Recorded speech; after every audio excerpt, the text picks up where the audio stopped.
Então, assim, eu amo.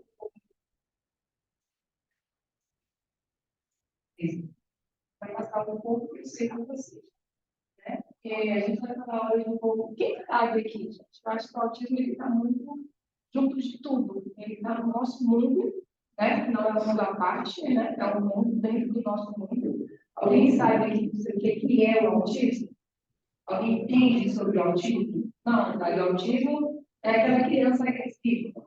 Oh, é aquela criança doide, é aquela criança que não consegue interagir. Alguém sabe, alguém chuta o que seja esse autismo que a gente tenta falar? Tá?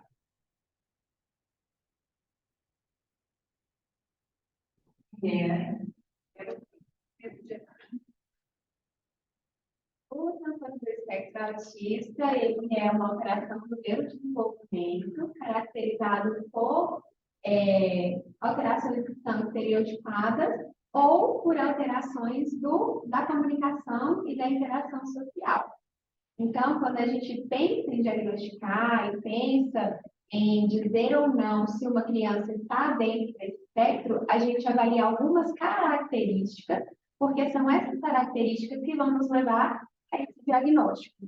Então, hoje, a gente não utiliza mais nenhum tipo de, como eu posso dizer, assim, não, a gente evita ser taxativo para que a gente possa descobrir até onde essa criança ela tem limitações ou até onde ela tem autonomia nas atividades de vida dela e alterações de comportamento ou essas outras alterações estereotipadas são leves, que aí, nesse caso, estão dentro do espectro, mas que não trariam nenhuma disfunção de autonomia. Então, de uma forma assim, só para amarrar, seria uma alteração desse neurodesenvolvimento, né? E acho que é isso, Dari. O que você me diz? Gente, eu resumiu a minha aula. Mas é isso, a gente vai falar um pouco da faculdade de manejo. Tá? Que essas matérias dentro do consultório. O termo autista ele foi utilizado pela primeira vez em 1911 pelo Eugênio. Só que o que acontece? Eles começaram a fazer estudado e só em 1981 foi a ser aceito realmente. Então, assim, o autismo já vem existindo há décadas, né? Mas hoje a gente vê isso de perto. E aí, o que é o autismo? É uma distúrbio de neurodesenvolvimento caracterizado por desenvolvimento ativo, manifestações fundamentais déficits da comunicação, interação social, padrões de comportamento repetitivos e prejudicados, e apresentar um repertório restritivo. No consultório de vocês, vocês podem pegar uma criança que chega lá e vai ficar pulando, vai ficar rodando entre seu próprio corpo, seu próprio eixo, ou vai ficar vindo na cadeira, vai ficar querendo mexer em alguma coisa. Que hoje não é chamado como cria, mas muitas pessoas ainda falam que tem criança com criança birrenta, criança, enfim, mas não. Antes de falar, né? Antes de controlar uma criança, controlar uma mãe, só a mãe sabe o que a criança vive. É analisar o coach dessa criança, não. Pode ser que tenha algum transtorno. Pode ser que algo não está normal. Se a gente tem que ter paciência no nosso consultório. Aí eu vou expliquei. Porque vocês vão pegar sem saber se é ou não autista. E daí, pode perder o cliente por conta de um preconceito que a gente tem, né? Sem nem saber, de fato, o que aquela criança tem. Para Piaget, desenvolvimento mental em si está relacionado com todas as escrituras, conhecimento e a praticidade surgem e desempenham seu papel no desenvolvimento. Em outras palavras, são processos indissociáveis, considerando que a aprendizagem ocorre decorrência do desenvolvimento e, por sua vez, de avanço para a Piaget é um dos estudantes que ensinou o desenvolvimento infantil, né? Os marcos de desenvolvimento. A criança com de 8 meses, ela já tem que estar tentando balbuciar alguma coisa, ela tem que estar sorrindo, ela tem que ter contato visual. Então, assim, e a gente não precisa ajudar a gente nesse marco. Por quê? Criança, por exemplo, a criança está tendo a mãe tá, e a criança tem 8 meses, está assim. Tem contato visual não tem. Esse pode ser um dos sintomas da criança com hoje, a gente já tem uma. Hoje, a gente. Eles são bastante avançados e a gente hoje pode ter o diagnóstico precoce. Antigamente não podia ter diagnóstico de criança. E crianças, né? Hoje, porque não você pode diagnosticar. O profissional pode diagnosticar a criança com autismo. Por conta da ciência, graças à ciência, a gente já tem. E aí é onde acontece. A criança tem 2 anos, mas a criança não fala. A criança simplesmente já tem que estar falando. Inglês, já tem que estar falando frase. Então, são algumas, alguns atrasos no marco da criança que faz a mãe, ou geralmente vai para a escola, e na escola é que o professor, termina com o psicopedagogo, faz a reunião com a mãe. Muito difícil a mãe ter no início, principalmente se for mulher. Ela tem uma questão de mascarar. Então, tem mulheres bem diferentes de homens. E hoje já são mais irmãos do que mulheres. Eles são mais visíveis. O autismo infantil, ele tem uma relação leve, gente. Leve, assim, eu vou falar para você, vai escutar, eu vou mudar. Relacionamento leve, atrasamento leve, moderado, severa, moderado, socialização e comunicação. Criança com 2, 3 anos, ela já tem que estar falando comunitárias. Então, não é que eu água. Criança com 7 anos, ela tem que falar. Os quadros resultantes são severos e persistentes com grandes variações individuais, mais frequentemente existem das famílias cuidados intensos e permanentes no período de dedicação. O que acontece? Hoje, percebemos que ele mudou, não tem mais moderado, leve, muita gente ainda fala isso, mas não tem. A gente diz, se a criança tem transtorno com espectro autista, dependendo da situação e dos sintomas que ela tem que ter suporte 1, suporte 2 e suporte 3.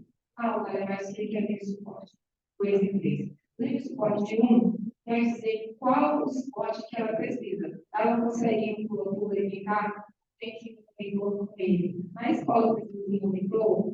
No dentista, eu vou precisar de alguém fazer uma contenção, porque a criança não vai. Assim, tem suporte. Então, para isso, tá? Não é que antigamente tinha aspas, né? Que começou a pesquisar o motivo. Hoje a gente vai para isso. E nem leve, moderado e grave. Os pais das crianças autistas estão confrontados por uma situação que exige ajuste familiar social, com o objetivo de identificar o risco e, após o diagnóstico, buscar serviços de saúde, educação e lazer adequados. Isso como pesquisadores, pesquisador Rosa 2006, que fez porque a criança, por exemplo, eu tenho 2 filhos, se um é diagnosticado, eu vou ter que mudar toda a rotina. A criança com TEA, ela não consegue ter a mesma visão que uma outra criança tem. A doutora já disse que ela tem uma de desenvolvimento. Então, por exemplo, se tem esse copo bem ali em cima, o pé esculando, aí pega aquele copo com a mamãe, ficar sentada brincando e inteiro. Se a mãe não tem diagnóstico, a mãe pode falar, menina, eu pego esse copo para você.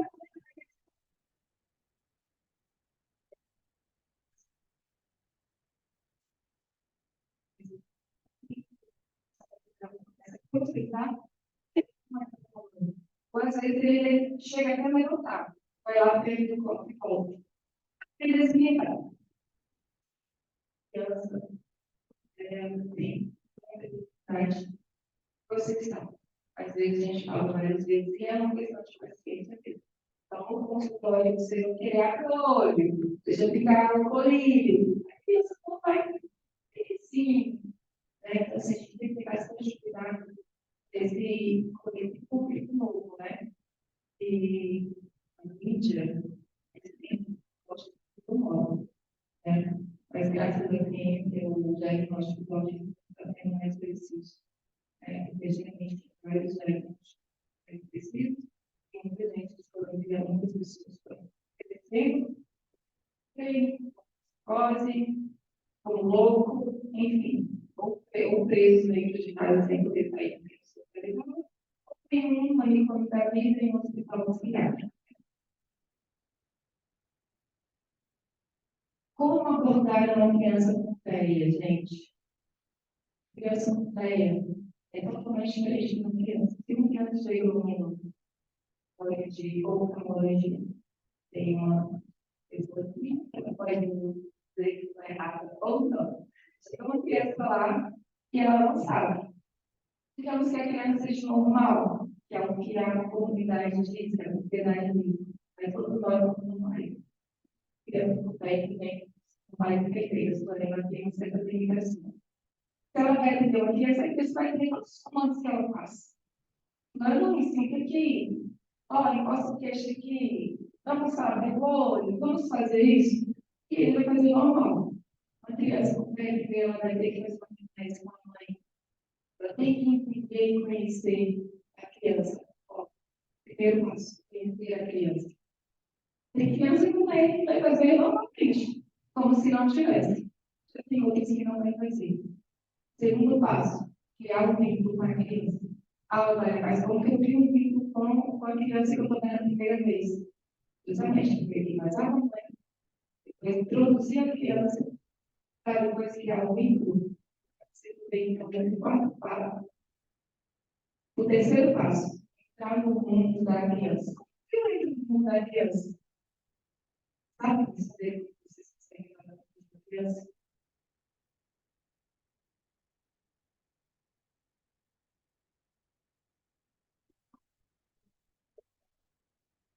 A criança com autismo, você tem que abaixar e olhar no olho dela. Porque se você não olha no olho dela, ela vai ouvir o que perguntar, mas não olhou. Por exemplo, a criança chega lá no seu olho, você diz, tudo bem, você não está olhando. Oi, olha aqui a tia. Entende, gente? A criança, quando tem dificuldade de olhar, a pessoal deles é diferente, mas não quer dizer que ele não está ouvindo. Tem um atraso. Quarto passo, ganhar a confiança da criança. Ah, mas como que eu faço para ganhar a confiança da criança? Se eu conheço a criança. É, né? Toda criança tem acesso. Tem que explicar isso aí. Criança consegue geralmente tem hiperfoco. O hiperfoco de criança geralmente é dinossauro, é carrinho, letras, né? Então, assim, você pode ter que obrigatoriamente ter um isso que é importante primeiro, fazer a anamnese com a mãe. Para saber quem gosta e quem não gosta. Não é aquele brinquedinho que a criança vai lá no dentista, vai lá no tal, não tem essa idade. Não é assim, ele sobra. Não, são brinquedos que ela gosta, é dia a dia, é brinquedos de caixa que piano, né,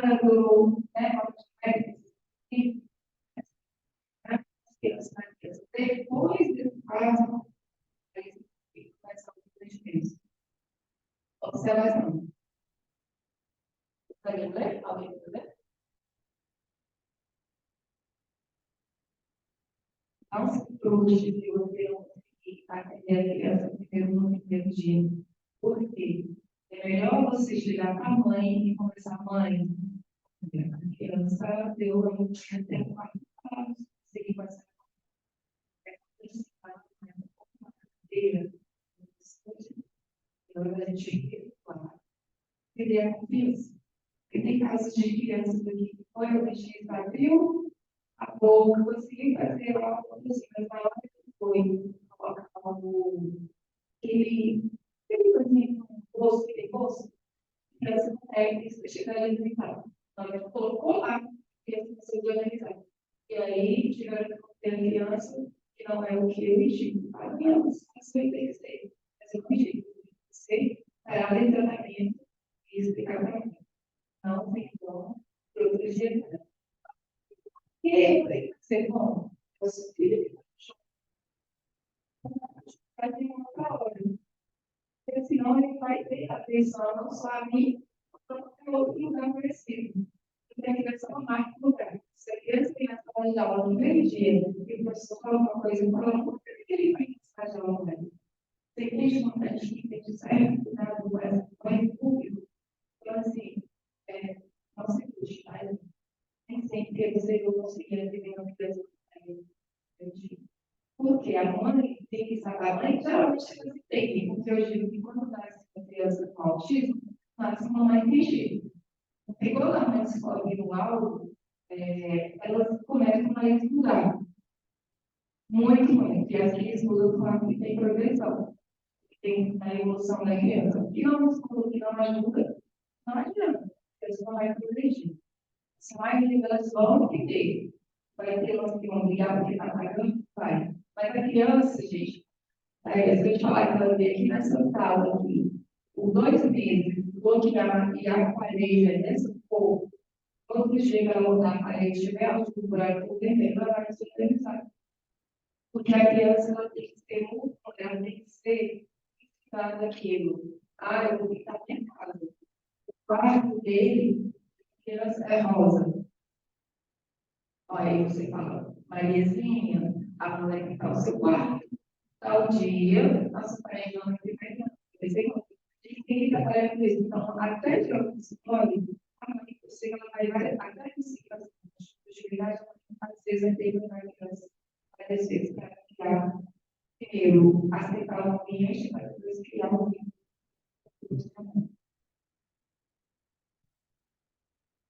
Como organizar e decorar um sistema para receber uma criança autista? Ter sempre brinquedos para chamar a atenção das crianças. Eu peguei um cantinho aqui é lá onde eu trabalho, aqui é uma autista, eu tenho que deixar que bem aqui. Aqui do outro lado, onde fica lá onde fica a cozinha, ela é cheia de balãozinhos decorados, e do outro lado colocou o baby shark. E aqui nessa mesinha, porque quando eu fui lá, já tinha arrumado tudo. Mas tem os brinquedinhos de caixa de forma geométrica, de quebra-cabeça. Então, assim, mas eu vou dar essa. Não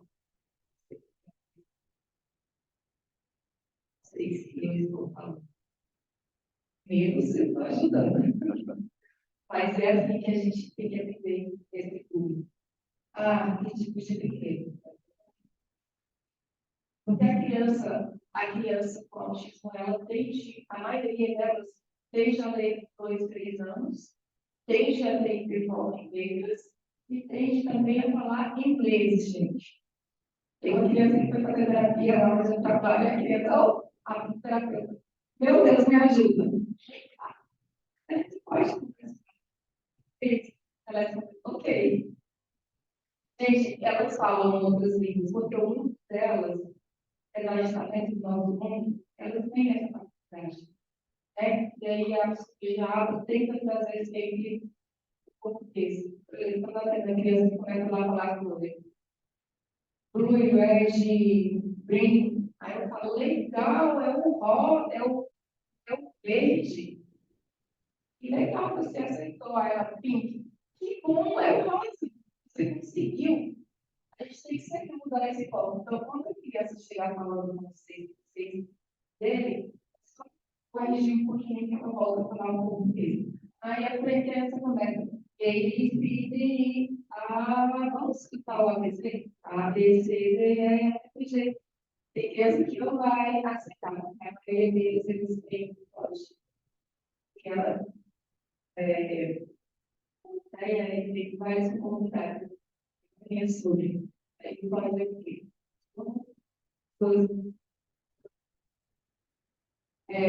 Então, eu não tinha chegante para criança. Não já trazer direto para a mesa, para a marca, para a cadeira. Primeiro, se ela lá com o brinquedo. Aí a gente já tem uma criança, não tem? Você falou uma coisa aqui. Então, mas deixa eu falar uma outra que ele fez efeito. Aí eu pensei que até em terapia, a gente tem escola de pais que não deixa trabalhar. A criança não desenhar, brincar. E aí a criança fica, mãe, minha terapia hoje, eu joguei mundo, olha, eu joguei para trabalhar. Aí a terapia, isso, sei que é bom.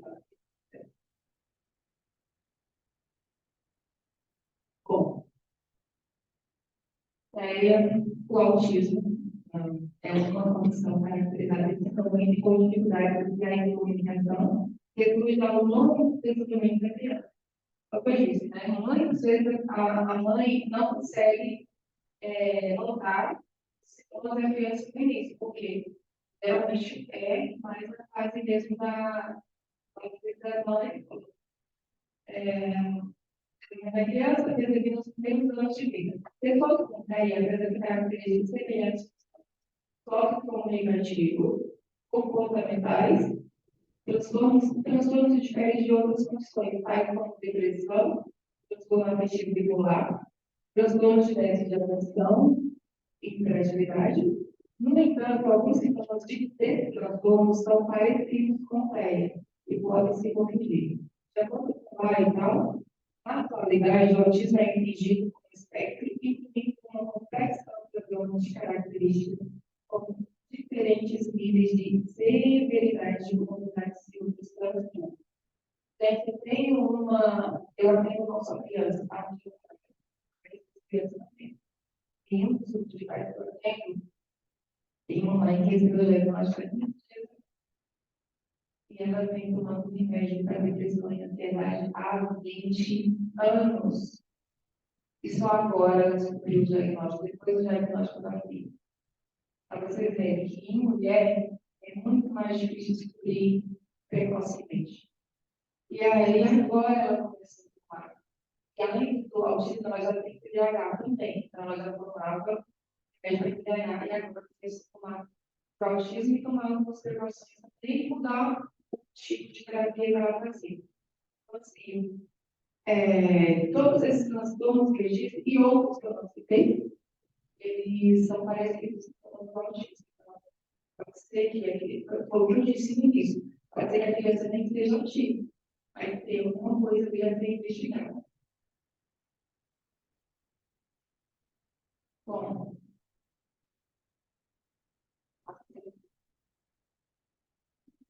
tem a ver com a criança. O diagnóstico não é oficial da feminina, mas é que fica difícil,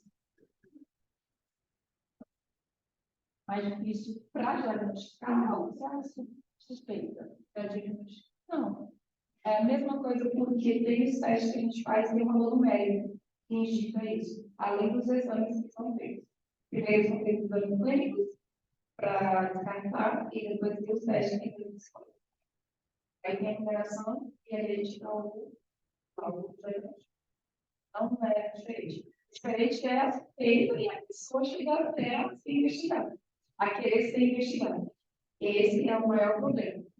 Igual no grupo preparatório tem só de investigações, e tem duas que têm muitos sintomas muito característicos, mas elas preferem não ir atrás. O difícil é a pessoa chegar a querer ser investigada. As dúvidas? Eu vejo assim. Uma das coisas que eu vejo que me facilita muito também, você falou da questão de por exemplo, primeiro, tentar o primeiro contato mesmo manual. Então, assim, eu chego, né, eu abaixo, começo a brincar, meu olhar, mas eu sempre assim, eu estendo a mão e tento pedir para que ela coloque a mão em cima. Ela vem, né, não sei você, mas a maioria das vezes sim. Eu vou dar vamos ali, aí eu acompanho ela com a mão, faço questão de pegar, e aí ela. Corretíssimo. comportamento, a gente começa a criança ainda, eu deixo faz o pele, quero ver, quero ver. Assim, aí a gente faz isso, começa a tirar perto da criança, se ela aceitar, se ela aceitar pegar, porque tem crianças que têm dificuldade de falar, elas é um pouco limitada. A gente tem que respeitar o limite da criança. Eu vou tirar perto da criança, ela escuma, um pouco, e sai de novo, mas você já fez esse historial dela, ela tem esse cuidado de novo. Assim, não é desse jeito, tem que achar uma outra forma de aceitar. Então, assim, não está errado. Tem que ter um olhar de profissional para aquilo.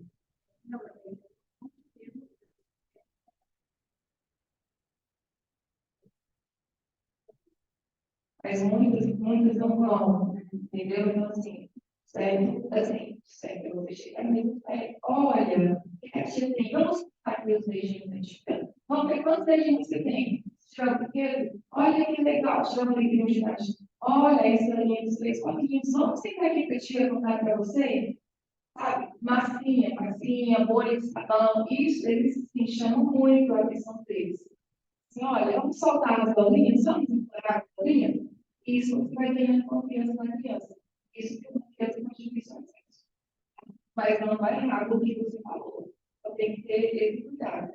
Porque se ela criança tem criatividade, você foi uma vez, foi duas, e postou mais uma vez, ela vai se tornar aversiva para ela. Aí ela vai nem querer postar mais perto de você. Muito. Bom, ela falou, ó, uma situação muito importante. Dentro da criança do ela tem muitas crianças que têm sensibilidade à luz e a barulho. Tá? Então, tem criança que só quando você falar, ela vai ficar com o ouvido. Tem criança com a própria, por exemplo, tem criança usando isso, ela começa a gritar. Ela já tem uma criança que ela começa a gritar. E não ficar assim, precisa falar o ouvido. Está doendo, não está? Mas vamos falar da empatia e o pessoal comigo, né? Então, assim, tem essa questão da sensibilidade ao luz e da sensibilidade ao barulho. Mas eu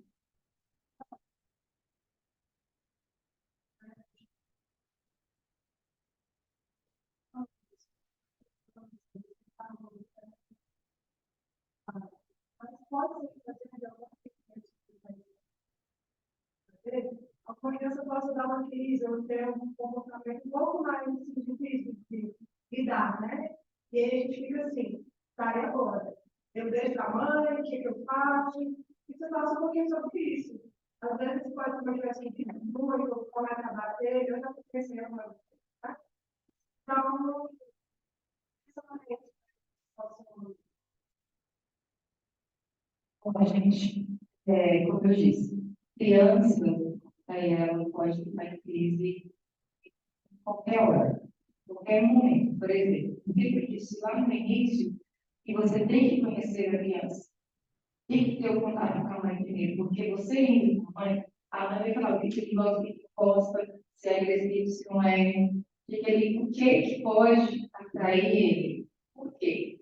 Porque para quem tem uma crise, provavelmente se não for ninguém da área, não vai conseguir. Tem mãe que não consegue. Então, assim, o bom é, a criança está começando a entrar em crise, tem criança que você vai e parece que ela aceita. Tem criança que você vai ter que só vai piorar. Tem criança que tem que deixar ali praticamente. Uns 15 minutos ela para a crise dela. Tem criança que com 5 ela para. Não sei se vocês já passaram no shopping e já viram alguma criança chorando e o povo olhando assim, a mãe deixa lá a criança. Não sei se já aconteceu. Mas é o momento dela. Assim, olha, não tem receita para criança em crise, porque cada criança ela é. Você pode ter duas crianças com pele. Você vai ter que estar com duas pessoas com demandas diferentes. Mas o certo é o que eu disse no início. Você vê que a criança não está aceitando, começou ali, a criança não começa a com nada. Né? O que eu mais escuto é ele vai ter que lá dentro chegar, Quando está chegando no joga lá em cima, o que aconteceu? Então, uma criança do nada começou a fazer isso.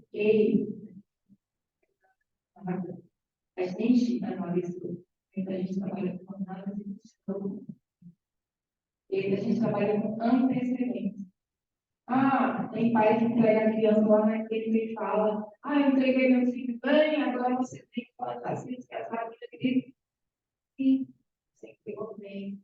Mas o que aconteceu no decorrer do caminho? O que aconteceu antes de entrar no caminho?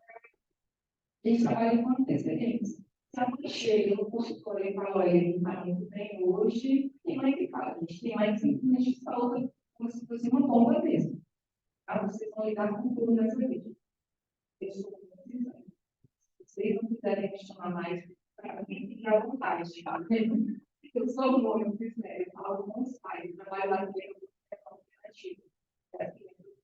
Não tem fala funcional. Criança que não fala. Quando o paciente é muito bem, ele fala. Ele tem a praxia da fala, se tiver, vai resolver.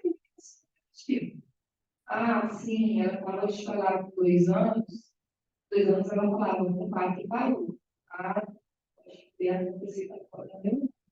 Mas também não é possível. Até ele vai falar: olha, a gente vai trabalhar para isso acontecer. Mas pode ou não acontecer. Então, assim, na questão da crise, você vai conseguir, porque os próprios pais não conseguem. Tem pai que chega lá: nossa, eu não consegui dormir essa noite. Ai, fulano não está bem hoje. Beleza. Você vai entender que se ele não entender que ele não ficou bem hoje, que ele não está bem. Tem pai que cobra muito, gente. Tem pai que vai querer, outro só vai querer levar no consultório de vocês, e vai querer que ele saia de lá no consultório.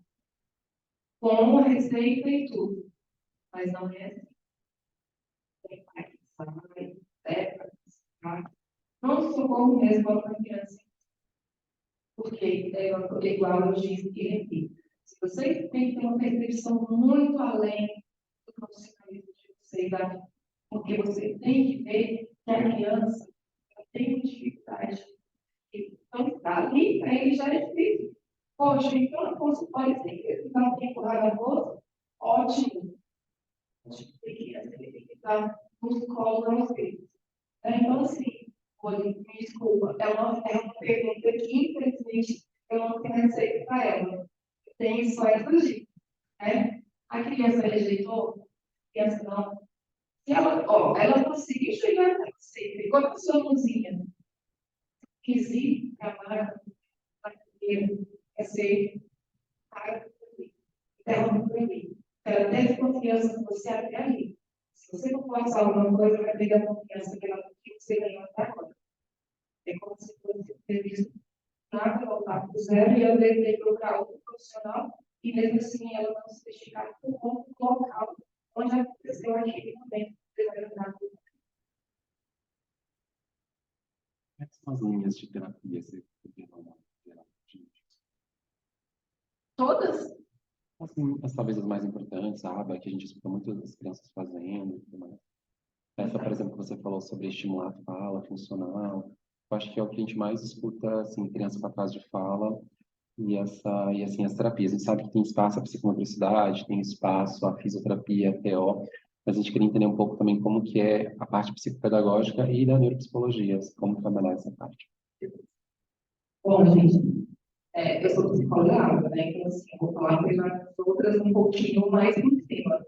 Mas na psicologia água, por exemplo, a gente entra, antes da criança entrar na terapia, como eu disse, na anamnese, ligar a demanda da criança. Então, uma criança que tem dificuldade de contato visual, uma criança que tem dificuldade de interação social, uma criança que tem dificuldade de segmento funcional, segmento de comando, tempo de espera. Por exemplo, tempo de espera é o quê? A criança pede dinheiro e não espera você dar, já vai lá e pega. A gente tem que trabalhar essa questão. E a gente vai fazer aplicativos para chegar a esse ponto. Segmento instrucional. Segmento instrucional, digamos que tenha um gira-gira com várias coisas. Todo mundo sabe que é gira-gira aqui, um negócio e coloco umas bolinhas falando e caindo. Deixa eu colocar aqui, mas é isso. Aí eles têm cores, azul, vermelho, verde, amarelo, enfim. Aí eu coloco várias cores. Quando eu pego, eu tiro o rosa. Aí eu peixe, pouco, pouco. Muitas delas que têm a demanda, que não faz isso, elas não vão querer fazer. E a gente vai trabalhando. Aí é onde entra a questão do impulso positivo. A impulso positivo pode ser o quê? Pode ser só que o filho compra. Então, mãe chega lá e fala, ah, meu filho gosta muito de animais, não quero que seja com os animais, não. Mas, como não? A gente pode dar um impulso, uma coisa para a criança assim, porque isso aqui a criança não tem o tempo de reflexão.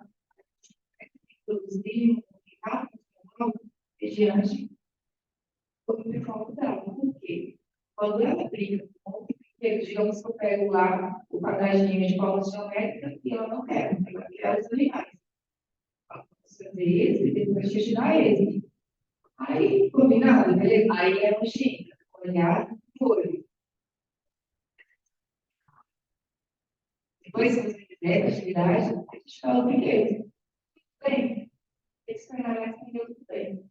Porque ela não mudar, não entendeu. Assim, acaba que em todas as decisões, criar as decisões úteis, hoje, mesmo sendo fono, pedagogia, terapia educacional, universidade, integração social, a gente trabalha sempre com água. Sempre a mesma coisa. Vai trabalhar, às vezes, os colegas também trabalham com os do mesmo jeito. Tem criança que não quer tocar na sala, na hora de tocar na sala, não organiza, bate, quebra, bate, porque tem criança que ela vai ter que regular essa parte. E a gente tem que entender que o prazer regulando, eu particularmente com a criança, ele é agressivo com ele mesmo, que só para ter essa capacidade. E ainda pareja a cabeça dele para não bater, porque se eu segurar aqui, ó. Porque desde que a regulação que a gente consegue fazer é se batendo, não é toda criança que consegue regular, como eu disse. Tem criança que você está para regular e ele começa a se bater, mas te bater também. Cada criança se educa de uma forma. Vamos lá. Ah, na psicopedagogia. Quero trabalhar com publicidade química. Criança que não consegue pegar o lápis direito, não consegue pintar. A gente fala. Na hora que pega a folha, a gente sempre. Joãozinho. Olha aqui para ti. Você está chateado. Geometria vai que não. A gente vai fazer essa atividade, pode ser? Depois de fazer o pequeno, a criança vai ficar, você repete, ela vai ver isso. Assim que terminou de fazer, eu explicar que você aprendeu, porque senão ele perde a confiança. Entende? A criança pode fazer essa coisa. E aí é onde entra a questão do motivador utilizado do bem. Porque tem muitas mães que usam o motivador dele, vai em casa, vai cantando, vai então, a terapia não é só na clínica, a terapia é contínua. A criança fica 4 horas na terapia, depois de explicar. Então, assim, isso pode ter teórico.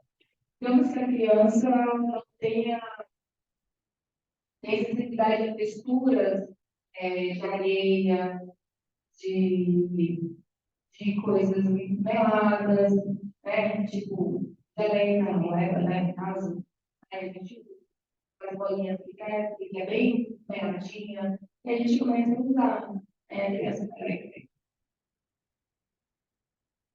Que legal! Você conseguiu pegar. Vamos de novo? Daqui um dia a criança é muito bolinha, brincando, tudo, e criança que tem areia. Tem uma mãe que fala que consegue lá no parque da cidade brincar naquele bonitinho, casa da areia, a gente começa a areia mágica e começa a brincar com a criança. Isso aqui, ó, tá? Começa a brincar dele. Aí também tem um sapato especial feito com miçanga, com lantejoula. Aí a gente come, a gente pega a mãozinha dela, a textura, vamos dar, aí começa a pegar, até que a gente vai brincar com isso. E aí vai render. Qual o problema? Bom, eu não sei como é única, apesar de fazer comunicação alternativa. Eu gosto da comunicação alternativa. Comunicação alternativa, a gente trabalha lá naquele ponto, mas ele tem no geral mesmo em qualquer outro lugar. Não só comunicação alternativa. São três, o ThinkPads, tem o aplicativo Tablet e tem a prancha de comunicação de baixa tecnologia, no caderno. Só que tem que estar mais de caderno no material. Mas é uma prancha que a gente faz de caderno e lá tem as figuras do que fotografar. E lá tem o eu, você, eu quero. E a gente começa a inserir com eles na questão de palavras. Tem crianças que já falam palavras soltas, a gente começa a inserir. Quando a criança estiver já montando para abrir, porque a gente já compra, fala, depois entrega o objeto. A criança quer pegar o celular, mas não está conseguindo ainda algo. A criança está me puxando. A maioria deles você puxa, né? Também vai ser uma comunicação. É uma forma de falar, só que a gente está tentando tirar isso no geral das crianças. Porque fica muito mais fácil você apontar e eu pegar. Então, assim, tem que trabalhar nessa questão. Aí eu entendi que ele está do lado, a gente vai lá e pega lá para estimular. Ah, entendi. Você quer o celular. A gente pega. Aí a gente mostra, localiza, para depois entregar o objeto desejado. Esse é o entrega mais para ele faz sentido. Ele vai só apontar e eu vou entregar.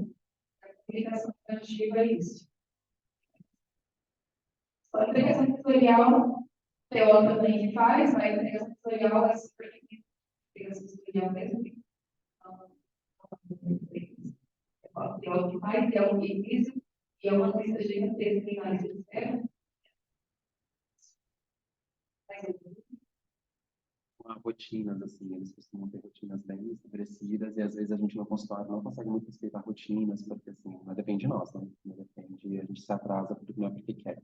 E aí, assim, como uma dica, talvez, será que eu devo colocar sempre a criança que eu já sei que é autista vai retornar no segundo momento como primeiro horário? É aquela que eu não sei, eu já oriento minha secretária para, sei lá, será que é legal perguntar no telefone assim, é autista ou não é autista, mamãe, porque eu tenho umas vagas especiais para autista, isso constrangeria socialmente, é melhor não deixar a mãe falar espontaneamente? Como que a gente administra isso numa sala de espera, numa sala, ou assim, num pré-agendamento, isso? Porque já aconteceu com a minha assistente, ela suspeitar que a criança tinha TEA e falar com a mamãe, mãe, você prefere, em vez de ficar esperando aqui para dilatação, ir para a salinha reservada, e a mãe se sentiu ofendida. Por que que você está falando isso? Porque, aí, tipo, como se estivesse se sentindo ofendida e discriminada. E, na verdade, o objetivo era o contrário. Era, tipo, que ela se sentisse acolhida como as outras. Porque, assim, quando você percebe que as pessoas têm necessidades especiais, você tem que dar a ela mais atenção. E não necessariamente está discriminando. Você pode dar menos atenção para aquela que é mais autônoma e mais para aquela que é mais dependente. Mas, de qualquer forma, você está tentando ajudar a todas, né? Só que para a mãe, eu acho que ficou como uma ferida, assim, como se tivesse tocado na ferida dela, ela ficou super irritada. Então, assim, talvez dicas nesse sentido de, o tempo de consulta, sei lá, ó, uma criança não tolera ficar num consultório mais que 10, 15 minutos, tente fazer uma consulta mais rápida. Sei lá, como que algumas dicas talvez que você possa passar para a gente nesse sentido. Tudo certo. Gente, isso Obrigado. é um assunto muito delicado. Muito delicado. Tem pai, não sei, vive o luto, não conseguiu passar. Essa mãe provavelmente deve ser uma criança. E elas pegam a identidade do filho. Né?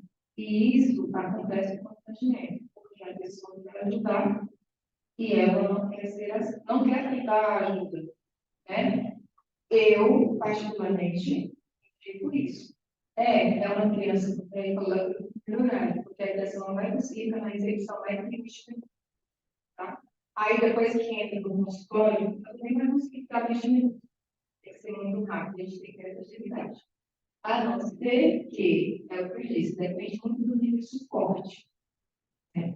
A criança com nível de suporte 1, ela vai conseguir ficar mais de 20 minutos, ela vai conseguir interagir, ela vai conseguir ficar no ambiente normal. Agora, tem casos e casos. Casos que você entendeu, que você depois de caso, vai viver. Vai visitar a filha dele autista e sempre sair com ela, interagir e tudo mais. Foi no restaurante,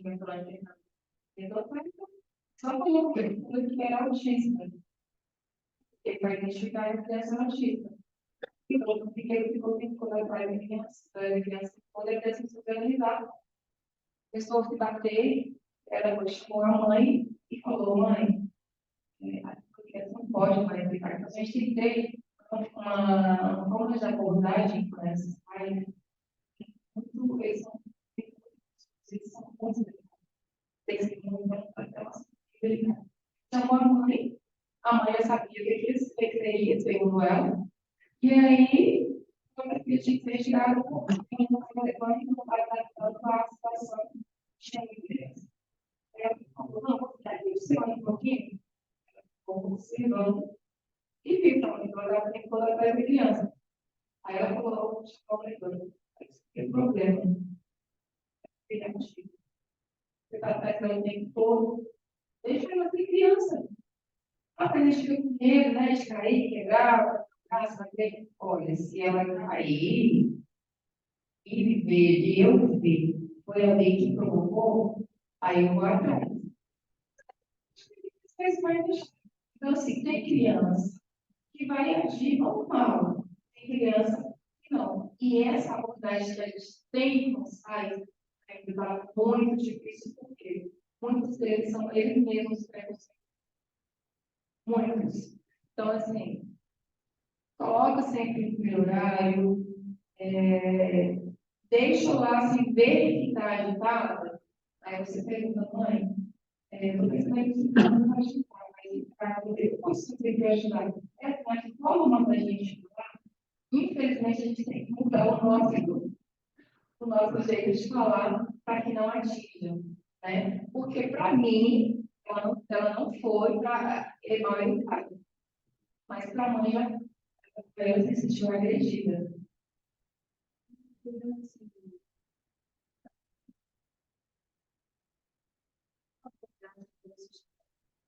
Ser suspeito, os pais não sabem, não vão ser suspeito que a criança tem. Chega a falar isso para o pai, qual é a abordagem para orientar os pais a procurarem? Eu não entendo disso. Mas, assim, hoje, como eu disse, eu chegar para o pai, sabe, se está ajudando, você está ajudando. Mas, assim, chega e fala: pai ou a mãe, enfim, eu percebi que a sua criança pode ter uma certa dificuldade com tal coisa. Se você não falar, obviamente, você vai ter percebido alguma coisa, né? E eu vejo que ela tem alguns traços de alguma coisa que eu não sei identificar. Eu acho melhor você levar um profissional que entenda, leva um neuropediatra, leva um pediatra, para ver se não tem algo atrás disso, que eu possa ajudar de melhor forma. Se a criança tem algum problema, tem que tratar algum problema, problemas. Se ela tem alguma coisa que eu não sei, tem que saber que tratar com diferente.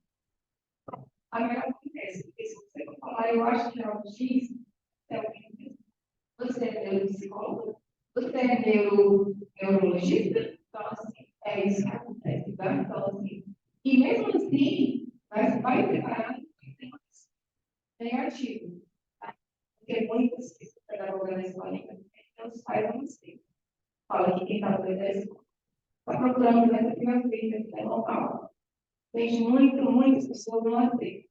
Infelizmente, a gente tenta a inclusão, mas os próprios pais querem excluir. Então, aí como que eu faço? Como que eu posso te ajudar? É isso, é diminuindo o atendimento, não deixando muito tempo na espera, né?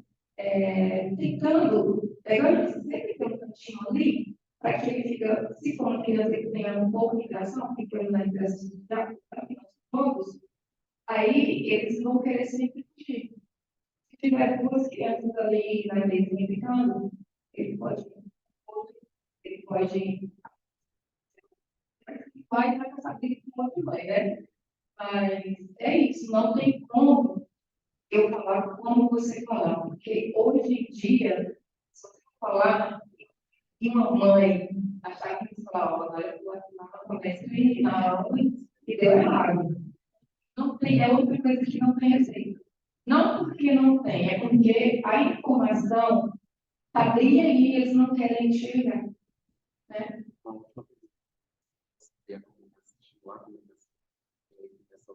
Os desenhos, então, e juntando os desenhos apontados, passaria uma mensagem. Você acha que a gente, para medir a acuidade visual de crianças pouco verbalizantes, assim, é viável? Não sei, assim, ensinar aos pais, tipo, quais as figurinhas que a gente usa no consultório para que eles vão ensinando em casa, e talvez a gente ter, por exemplo, tem a figura que aparece na tela lá do nosso monitor, mas a gente tem elas impressas num caderninho. E aí, criança, o que que o tio está mostrando aqui? Você acha que elas conseguem, assim, naqueles minutos que estão ali com a gente, talvez uma segunda, uma terceira consulta, daqueles que não verbalizam ainda, elas folhearem o livrinho, então, assim, escolher naquela folha ali, naquela página que está aparecendo lá na tela, e talvez a gente, assim, como oftalmologista, medir a acuidade visual? Você acha que a gente consegue chegar nesse nível de trabalho em algumas consultas com a criança, que vocês fazem um pouco de forma profissional, né, na comunicação não verbal? E talvez tentar oferecer um reforço, se você acertar, você ganha um brinde, não sei. O que você me falou me fez pensar na dificuldade que eu tenho de algumas crianças de medir a acuidade visual. A gente tem como medir a acuidade visual em crianças não verbalizantes, os bebês, a partir de 6 meses de vida, através do tele, que a gente mostra um padrão é um cartão, né, que tem um padrão de preto e branco, são as estrias pretas e branco, preto, é preto e cinza e tal. E aí elas vão ficando cada vez mais finas, e se eu vejo que a criança olha para aquele estímulo, mesmo ele estando com estriações muito finas, significa que ele tem um potencial de visão muito bom, porque ele conseguiu discriminar não só o que era grosseiro, mas também as estriações muito finas. Só que uma criança com TEA, você chama ela, ela mal olha para você. Então, tipo assim, aí você não consegue nem usar esse recurso, que é um recurso de contato visual, para poder, que a gente chama de olhar preferencial, que você mostra um padrão, e outro que é branco, liso, e um padrão com estriação. Aí, assim, tem várias crianças que eu não consigo dizer o quanto que elas enxergam, mas eu consigo saber que, assim, fundo de olho tá normal, não tem estrabismo, tem grau baixo, faço um relatório para os colegas, não para ser óculos, porque tem um padrão funcional. Mas eu não consigo dar a resposta.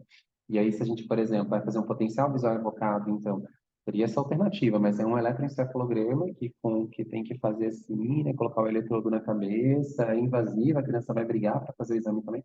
Você acha que talvez a gente tentar fazer esse tipo de recurso pedagógico seria um caminho, ou você acha assim, ó, realmente não, não é tão fácil assim, igual eu estou explicando em poucas palavras, realmente são muitas sessões para a gente, como psicopedagogo ou neuropsicólogo, conseguir essa comunicação, ou você acha assim que, tipo, sei lá, talvez a gente, com a ajuda dos pais ensinando em casa, a gente mostrando, a gente tendo tanto o projetor lá e a figura impressa num papel para ele escolher aquela figura, você acha que isso talvez seria interessante? É uma alternativa?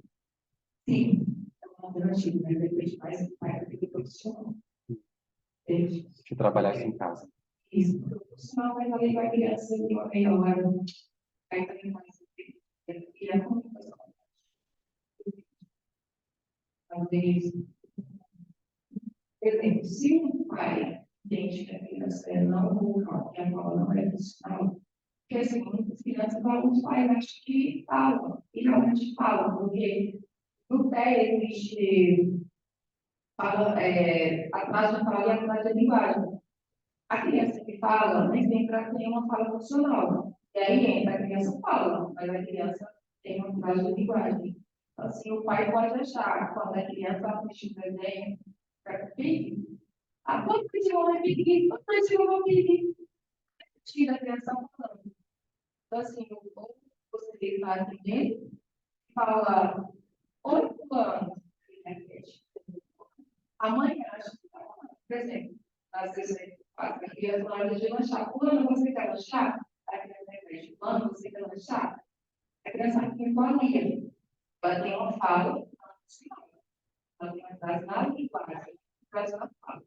E aí é onde entra. A criança pode saber ler o desenho, mas pode não entender. E é bacana, porque nas terapias a gente faz, aqui as recomendações a gente faz a frequência de como o desenhozinho, a frequência, de como vai funcionar aquilo ali. E eu não faz uma cronologia, né? Você pode se criar os pacientes que vai treinar para que seja mais rápido ali o vínculo com a criança, né? O entender da criança. Que a criança, quando como fala, não, ela é mais difícil ainda do que a criança que fala funcional, né? Porque se a mãe, por exemplo, eu tenho um filho, quando aí eu vou levar lá, eu vou levar lá com todo mundo para o seu exame. Eu tenho que começar a trabalhar essa criança. Se eu já tenho mesmo desenho em casa, eu posso ligar antes, marcar, eu posso pedir para ele enviar, eu mandar dicas de como fazer e trabalhando essa criança, mesmo na casa, e trabalhando. Quando a criança chega lá e vê aquelas imagenzinhas, ela já vai começar a trabalhar e associar que é algo que ela já viu. Fica mais fácil, já que eu não tenho postador positivo, a criança tem que ter foco em demonstrar algo.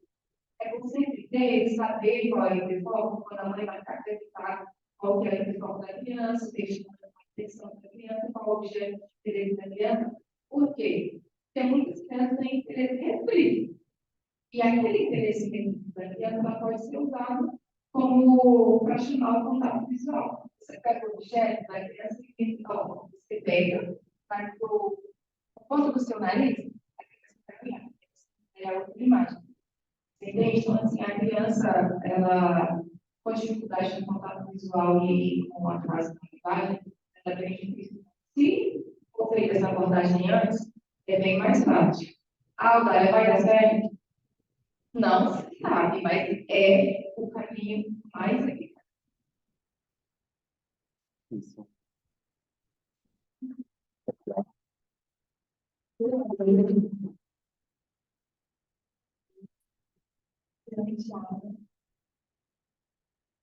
Nossa própria.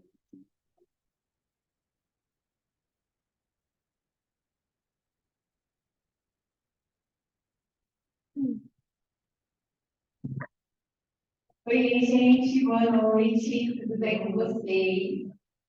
Acho que todo mundo aqui já me conhece, né? Sou a doutora Isabela. Vou falar hoje um pouquinho sobre o manejo do paciente com transtorno do espectro autista. Sou médica formada pela UFCECLAC, fiz residência na Hospital de Base, tive o prazer e a honra de ser fellow do Dr. Natanael, aqui do Serviço HUB, e hoje eu sou preceptora lá da residência na COT. Trouxe para a gente começar a discutir um artigo. Na realidade, eu quero que essa aula seja mais uma troca, para a gente saber um pouco mais da vida dos colegas, utilizar as ferramentas que a gente utiliza mais comumente em consultório. E esse artigo ele é bem legal, ele fez uma abordagem bem ampla, porque a gente vê bastante no nosso dia a dia. Ele traz, quando caracteriza os pacientes com transtorno do espectro autista, alguns comportamentos ativos. E aí, traz para a gente os achados oftalmológicos que são mais comuns nesses pacientes que foram analisados, né?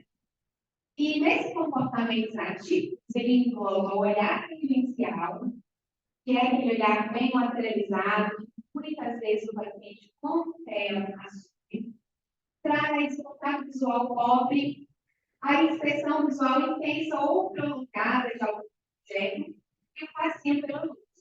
E ressalta também uma fixação mais prejudicada, atípica, anormal, que muitas vezes fala sobre uma falha no processamento visual cortical e fala também sobre essa dificuldade de olhar em rostos.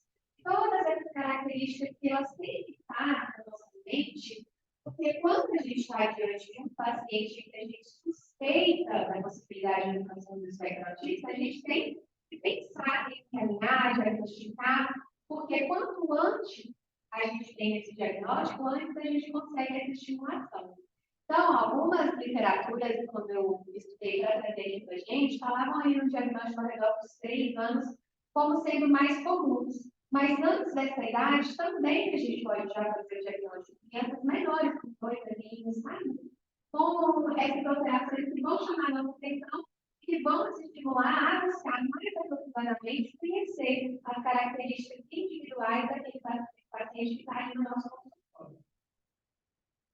Então, nesse estudo, eles avaliaram a acuidade visual, fizeram uma refração sobre ciclopegia, avaliaram a questão do alinhamento ocular, com o teste de Hirschberg, com o PIC, com o Fischer-Over, fizeram uma avaliação também do segmento anterior e a filosofia desse paciente.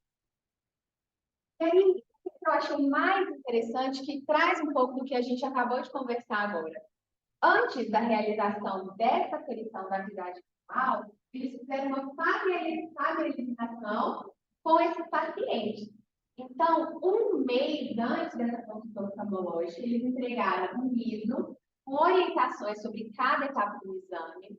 Então, os responsáveis pela criança estavam cientes de cada passo do que ia acontecer, como que ia ser a propedêutica, de que forma que seriam abordados ali dentro do consultório. E aí, esse livrinho ele foi entregue um mês antes para que essas informações fossem repassadas ao paciente. Entregaram foto dos examinadores, que eu achei super legal, também em busca de trazer esse contato aí mais próximo.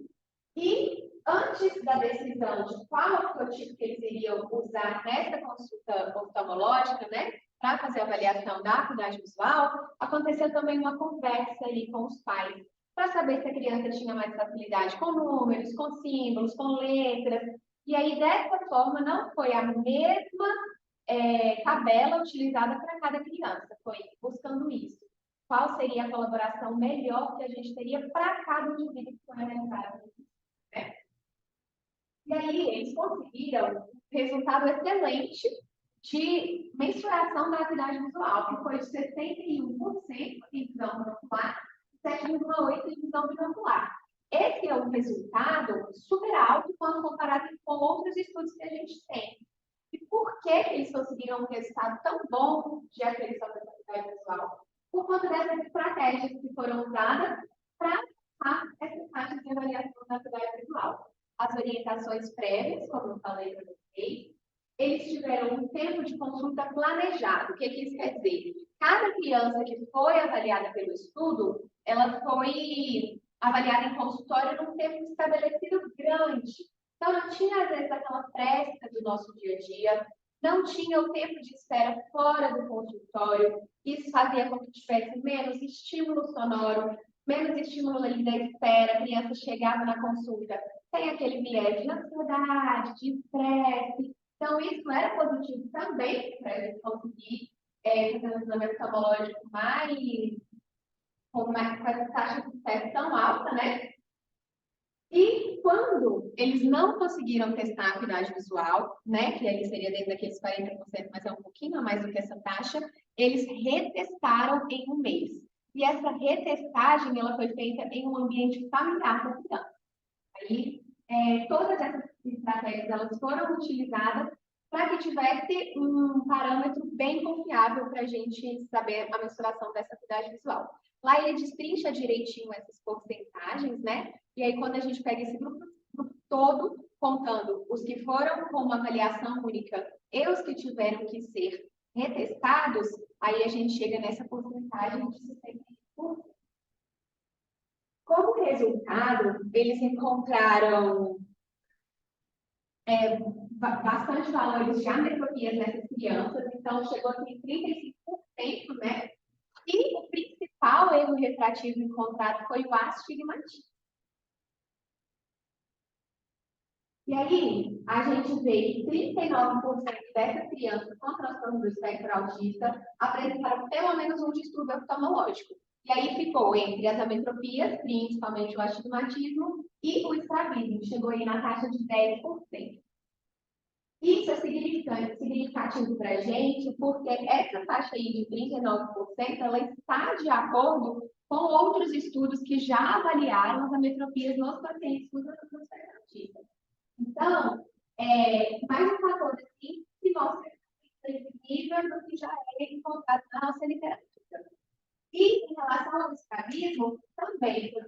a gente foi um estudo feito em 2015 com um N maior, que estava ali numa faixa de 8,6, bem semelhante ao que foi encontrado nesse estudo. E essa taxa de estrabismo nesses pacientes com TEA é uma taxa maior do que é encontrada na população geral, que fica ali ao redor de 1 a 4,6%. Então, demonstrou que sim, realmente, a gente tem uma probabilidade maior de ter algumas falhas no desenvolvimento visual, que incluem principalmente o estrabismo, as ametropias, né? E isso também pode estar relacionado à questão cognitiva, tudo isso que está intimamente relacionado. Em relação à avaliação de segmento anterior e à avaliação fibroscópica, não foi encontrada nenhuma alteração. Eles trabalharam com N de 51 pacientes, mas a gente sabe que, de acordo com outros estudos que já foram realizados, as alterações fibroscópicas elas são mais prevalentes em pacientes com TEA. E que alterações são essas? A gente pode ter uma palidez de linfótico, e aí a gente tem descrito em até 40% dos casos. A gente pode ter também a com palidez temporal do linfótico, na literatura ele cita um caso, e um caso de magopatia bilateral com atrofia parotidana difusa. Então, esses são os achados que tem que sair da nossa mente quando a gente está procurando alguma alteração adicional, para a gente pensar a mais além da dúvida nesses momentos, né? Trouxe um pouquinho sobre o que tem que chamar a nossa atenção quando a gente está ali em frente do paciente. Hoje, dentro das classificações, a gente tem 2 grandes grupos, como eu falei, da Odália. Então, a gente vai ter a classificação de acordo com esse nível de comprometimento. E aí, a gente tem os 3 níveis que vão de acordo com a autonomia desse paciente, ou seja, com a necessidade de suporte. Você precisa de pouco suporte, consegue exercer a maior parte das atividades diárias com autonomia praticamente total, e aí, dentre os critérios de gravidade, o nível 2 e nível 3. E a gente tem esse grupo, o segundo grande grupo das classificações, que é o grupo de sintomas. E aí a gente tem o grupo A e o grupo B. No grupo A, a gente vai ter uma alteração de linguagem e interação social. E no grupo B, os comportamentos repetitivos. Nesse grupo A, o que a gente pode encontrar? O Odália falou muito bem de todos esses sintomas aqui que eu trouxe na aula, mas só para a gente dar uma pinceladinha e reforçar a ideia que foi dada ao último, né? Isso pode ser uma criança que a gente chama e ela não responde. Então, o pai tem que chamar várias vezes para que ela atenda aos comandos. A gente pode ter um discurso tangencial, que você aborda um assunto com a criança ela vai te responder, mas dentro daquilo que ela quer, dentro de um assunto que ela quer falar. Então, ela vai estar dentro do discurso que ela escolheu. Podemos ter uma dificuldade em contato social, e aí tem essa questão da interação do rosto, às vezes dificuldade de olho no olho, uma questão de atenção mais dificultada. Ela vai desviar o olhar com mais frequência, vai ter algum atraso de marcos de comunicação não verbal, porque com maninha, às vezes, a criança já manda beijinho, já dá tchau. E essa criança, ela ou vai desenvolver mais tardiamente esses marcos, ou ela, às vezes, nem chega a desenvolvê-los. E a gente pode ter também reações emocionais atípicas. Um choro exacerbado, uma labilidade emocional muito diferenciada. Então, tudo isso tem que estar na nossa mente para quando a gente tiver uma suspeita, a gente lembrar de um sintoma aqui, outro aqui, para mais aprofundadamente fazer a avaliação desse paciente de uma forma individualizada. Dentro do grupo B de sintomas, que são estereotipados, né? O principal aqui que eu brinquei para a gente é o olhar de maneira tangencial, porque ele vai estar em busca ali de uma sensibilidade, quando ele coloca o olhar totalmente lateralizado, de um estímulo visual que é diferenciado. E isso chama muito a nossa atenção. Por quê? Porque a gente tem que fazer o diagnóstico com uma PVC, uma posição de cabeça, estado motor congênito, será que é um estrabismo? Então, isso daí é muito importante para a gente fazer esse diagnóstico diferencial. Do ponto de vista oftalmológico, eu acho que esse seria o principal para a gente hoje. Podemos ter também o andar na ponta dos pés, o movimento repetitivo, se ela está muito triste, muito alegre, o mais comum é aquele movimento de flap, né, que é o balançar as mãos. A gente pode ter uma criança com a mania de inclinar os objetos, ficar muito tempo abrindo ou fechando portas, ligando ou desligando luzes. As frases repetidas, como a Odália falou aqui hoje para a gente. Então, é muito comum, deu o exemplo da Peppa Pig, né? Então, assiste um filme, vê uma TV, e aí utiliza essa frase várias vezes ao longo do dia. Às vezes também tem essa dificuldade de sair da rotina, a criança está acostumada. Todos os dias passa por um caminho. Em algum momento, os pais não passaram por aquele caminho, voltando da escolinha. Ela vai sentir ela vai expressar esse desconforto de uma forma que às vezes ela é descontrolada, né? E, por exemplo, está acostumada a chegar em casa, tomar o banho e jantar. Se algum dia ela é estimulada a jantar primeiro antes do banho, a gente pegou a inteira. Se algum dia ela tem que jantar antes de tomar banho, ela não vai ter esse controle emocional para lidar com isso. Para ela, isso vai ser uma dificuldade muito grande, porque gosta dessa rotina, costuma comer os mesmos alimentos. E também tem uma questão sensorial, que também foi tratada aqui na nossa aula anterior, que é uma reação a cortar a unha, cortar o cabelo, uma sensibilidade. A areia e a essa gelatria são os mais comuns, né? E aí pode ter tudo isso relacionado com o nosso paciente. Como que a gente vai, então, examinar essas crianças? Eu trouxe aqui algumas dicas que foram dadas pelo artigo, né? É importante que a gente tenha um ambiente calmo, evitar a hiperestimulação. Então, quando a gente vai fazer a atividade visual de série fixa, a gente não chegar direto com os brinquedinhos que emitem luz e emitem sons. A gente sentir como que é essa criança, como que ela é de forma individual, evitar o toque físico, porque muitas vezes ela vai ter esse desconforto, evitar barulhos, ter mais técnicas lúdicas e falar de uma forma bem objetiva e assertiva, direcionamentos bem pontuais sobre o que está acontecendo, qual vai ser o próximo passo daquela consulta, explicar exatamente o que vai ser tratado ali naquele momento. E aí, começar aqui sobre os nossos conceitos mais dentro da parte oftalmológica, né? Primeiro, sobre a acuidade visual, que a gente sabe que vai ter a capacidade de diferenciar dois pontos próximos como elementos separados na retina, ou seja, a gente vai ter uma estimulação para um objeto de dois fotoreceptores, e esse objeto ele vai ser identificado como esses dois pontos diferentes. Então, a acuidade visual é a capacidade de diferenciar essa estimulação dos fotoreceptores de uma forma diferente. E aí, trazer em mente o conceito de que é somente ao redor de 5 anos de idade que a gente vai ter essa acuidade visual de 20/20, porque, de acordo com a idade da criança, a gente pode já não ter uma acuidade de 20/20, mas ela está dentro do bom desenvolvimento da visão para a faixa etária dela. Pensar na questão do contraste quando a gente pensa em qualidade versus quantidade de visão.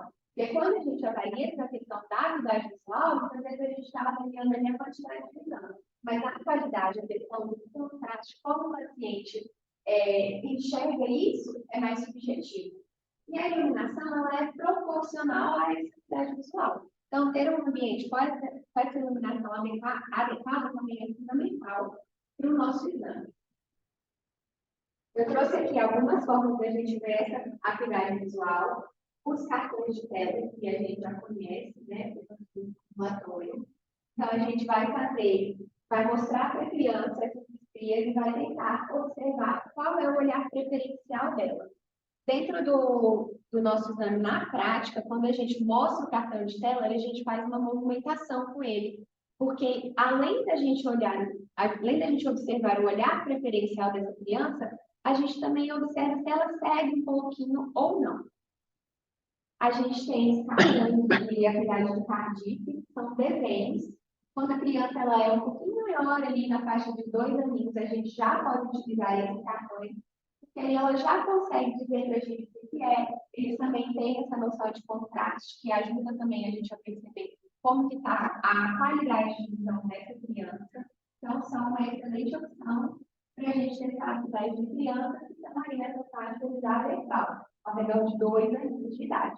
E para crianças que são não verbais, a gente também pode olhar o olhar preferencial delas para esses desenhos, porque tendem ao procurar o desenho, ao invés de procurar a ilustração em que não tem nada. Os guias símbolos, eles são usados principalmente para pacientes com baixa visão, por conta também dessa questão do contraste que eu falei para vocês. À medida que ele vai ficando menorzinho, tem uma tendência a ter um contraste. Para quem tem alguma dificuldade nisso, fica mais complicado de diferenciar esses símbolos. Então, é uma excelente opção quando a gente quer avaliar a questão de contraste, principalmente em pacientes que têm uma baixa visão. A tabela de Snellen, que é a que a gente mais utiliza, né, no nosso dia a dia dentro do consultório.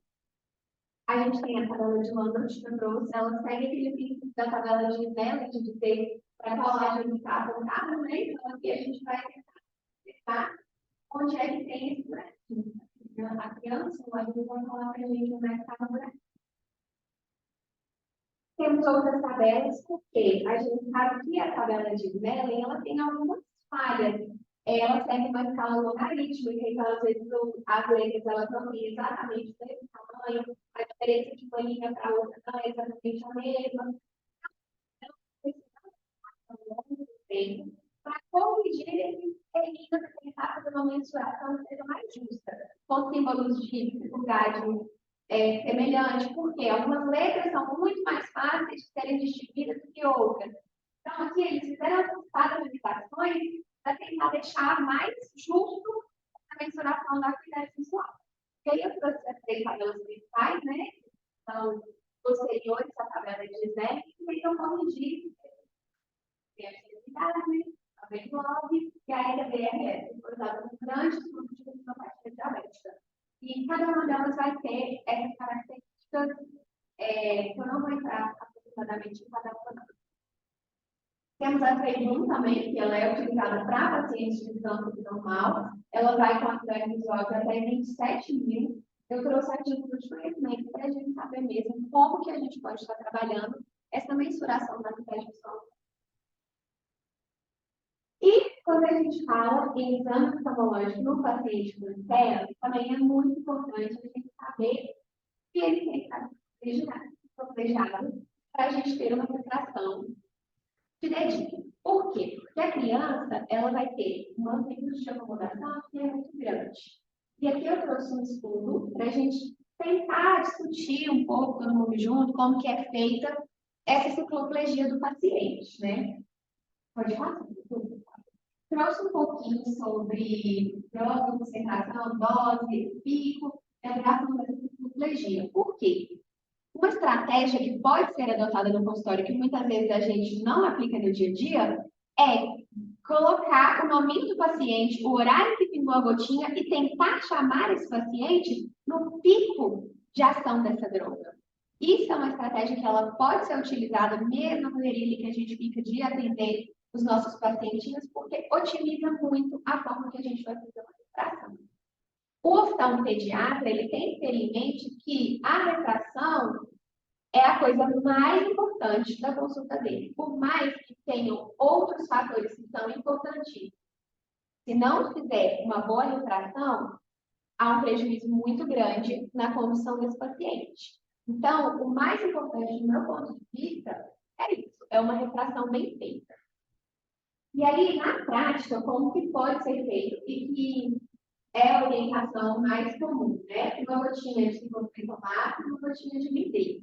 Pode ser feito de forma alternada, pode ter um intervalo ali de 10 minutinhos, uma gotinha de cada para fazer essa aplicação 3 vezes, um intervalo de 5 minutinhos.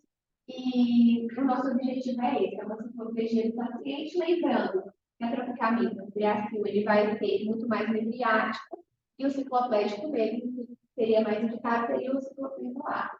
Exceto em crianças que são menores de 1 ano, menores de 6 meses, então, super contraindicado, e tentar buscar na anamnese se tem alguma alteração cardíaca, tem alguma coisa ali que chame a nossa atenção para que contraindique a utilização dessa medicação. Em pacientes menores do que 1 ano, a gente pode estar utilizando fenil, né, para fazer essa dilatação, principalmente quando tem que ver a periferia na fundoscopia. Alguém quer falar um pouquinho sobre essa questão da cicloplegia, sobre prática no consultório? Seria interessante usar a atropina para o paciente já vir dilatado, às vezes, para a gente, né? Eu poderia usar em casa e que ele poderia vir. Mas isso seria uma coisa muito teórica, né? Só que na prática a gente fica assim, não, como vai prescrever esse colírio, os pais vão comprar e vão E a usar, e depois vai divulgação perder. grande. Mas seria uma outra opção.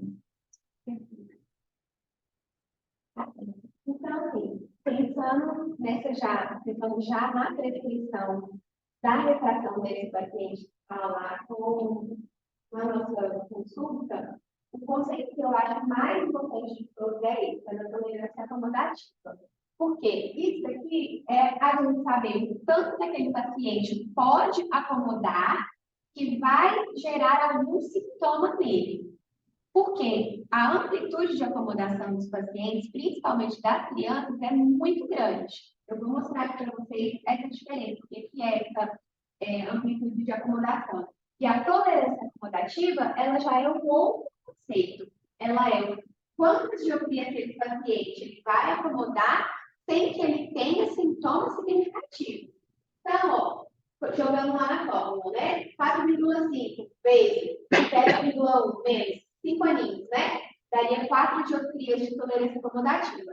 Significa que um paciente de 5 anos de idade tem aproximadamente 4 dioptrias de acomodação sem que isso gere nele qualquer sintoma. Então, se esse paciente ele tem uma refração menor do que isso, às vezes você pode acompanhar e usar os outros dados todos da sua anamnese para segurar um pouco da pressão.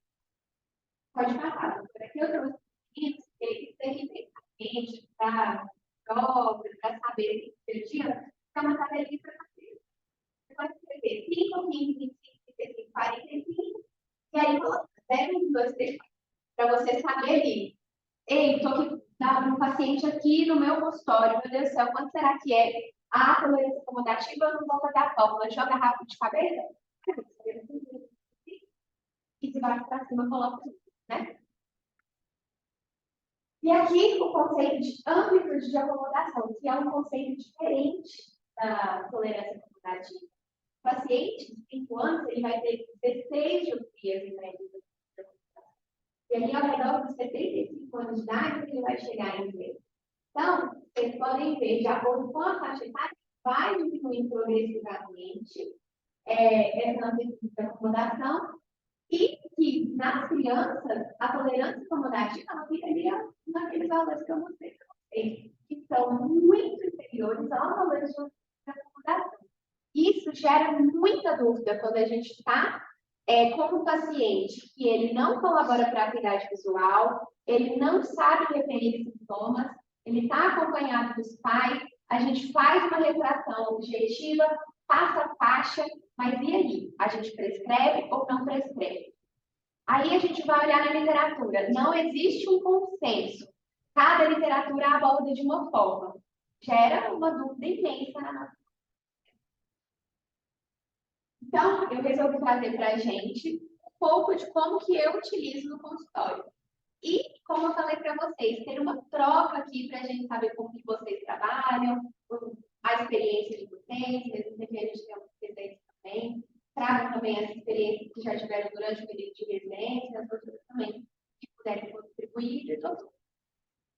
No estudo que eu mostrei no início da nossa apresentação, eles utilizaram como parâmetros para definir se esse paciente tinha uma hipertrofia, se ela se encaixava em hipertrofia, astigmatismo, os critérios da Academia Americana. E aí, que critérios foram esses? Né? Para crianças menores de 2 anos de idade, para hipertrofia, eles utilizaram 4 dias, para astigmatismo, eles utilizaram 2, para miopia, eles utilizaram pelo menos 3. E a hipertrofia de pelo menos 5 crianças maiores que 2 aninhos de vida, 6 meses de hipertrofia, 1 mês de astigmatismo, 1 mês de hipertrofia e a isometropia de 1 mês. Nesse estudo que eu trouxe, eles prescreveram óculos para todos os pacientes que foram diagnosticados dentro desses critérios. Pode passar. Mas, assim, o que eu quis trazer aqui para a gente, como eu trabalho na minha prática no meu dia a dia? Em relação à hipermetropia nas crianças, se essa criança ela tem menos do que 2 anos de a gente consegue observar e descobrir os sintomas se ela tem menos do que 6,75 de grau de dormitropia. Então, muitas vezes no consultório, a gente vai ter essa dificuldade de saber como que está essa criança no seu desenvolvimento de visão, como que está a habilidade visual dela, e tudo isso é relevante, porque isso daqui é o que a gente tem de explicação objetiva, é o que a gente vai levar. De 2 a 4 anos de idade, essa prescrição ela pode ser feita se for mais do que 3 dias, e de 4 a 7 anos, se for mais do que 3. Como existe essa questão de tolerância acumulativa, a gente, em média, faz um meio a 2 diotrias na prescrição dos crianças, porque isso faz com que ela tenha uma adaptação melhor a esses órgãos que foram prescritos. O que você me diz? Concorda? Sim, e a gente só tem que colocar, acho que o fator estrabismo aí, né? Se essa criança tem ET ou se essa criança tem XT. É verdade. Porque aí a gente também balança um pouco como a gente prescreveria. Mas pensando isoladamente na hipermetropia, é uma boa marcação, assim, um bom parâmetro, né? A gente saber que se tem menos que 3, 4 graus, dá para observar se tiver sem sintoma, né? Se não tiver esoforias, se não está descompensando, se não tem É anisometropia. verdade. Se essa criança ela tem um estrabismo convergente, a gente tende a passar a hipermetropia total que a gente encontra no exame.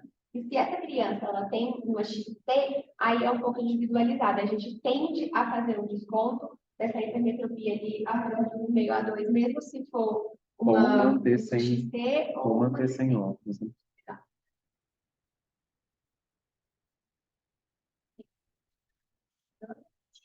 Uhum.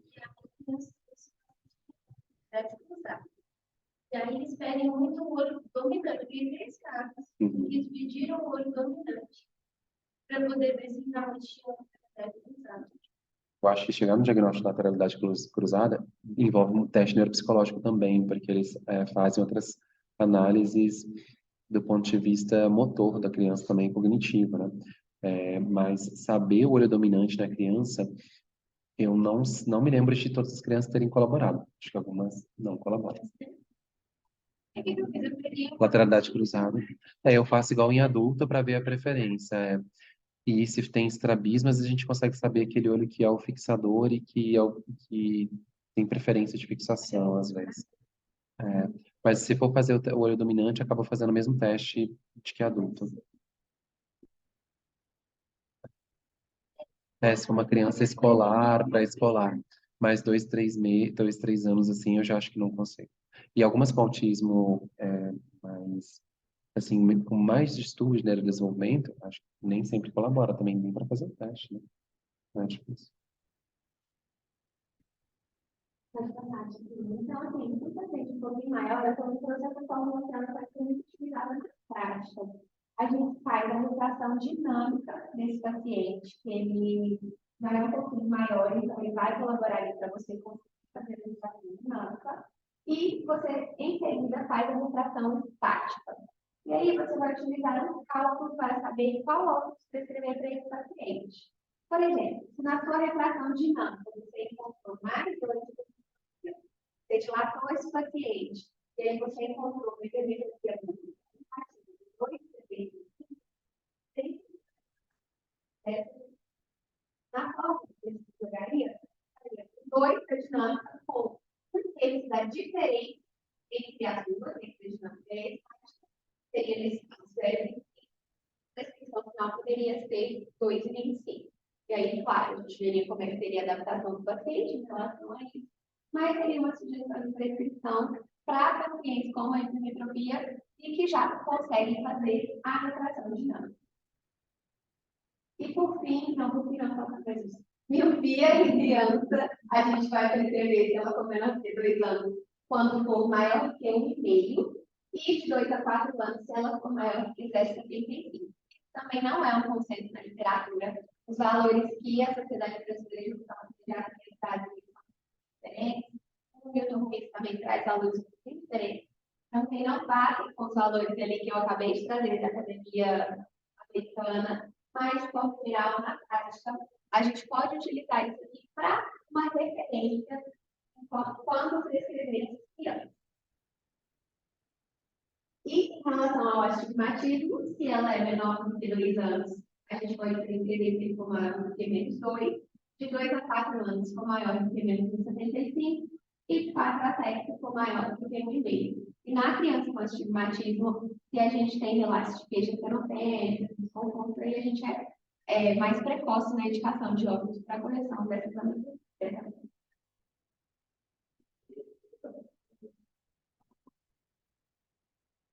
Não, a gente costuma dar um descontinho ali de 0,75, 0,50, aí depende um pouquinho se ela tem muita queixa ou não. Se ela está assintomática e só na sua refração objetiva, então a criança não te ajuda em nada. Você pode ver o grauzinho dela do astigmatismo e fazer um desconto de 0,75. Mais ou menos, tá? Oi? O desconto vai ser de qualquer idade. E o desconto também ele não tem obrigatoriamente que ser 0,75. Ele pode ser de meio a 1 e pouco. Em ambos os olhos. O desconto ele tem sempre ser igual em ambos os olhos. A gente não gosta muito da ideia de fazer um desconto que altere a classificação dessa refração. Então, se ela é uma hipermetropia, exatamente, a gente não tenta não fazer um desconto para mudar. E a isotropia em crianças, a gente vai prescrever quando a diferença ela for maior do que 1,5 pelo potencial protegido. É isso, gente.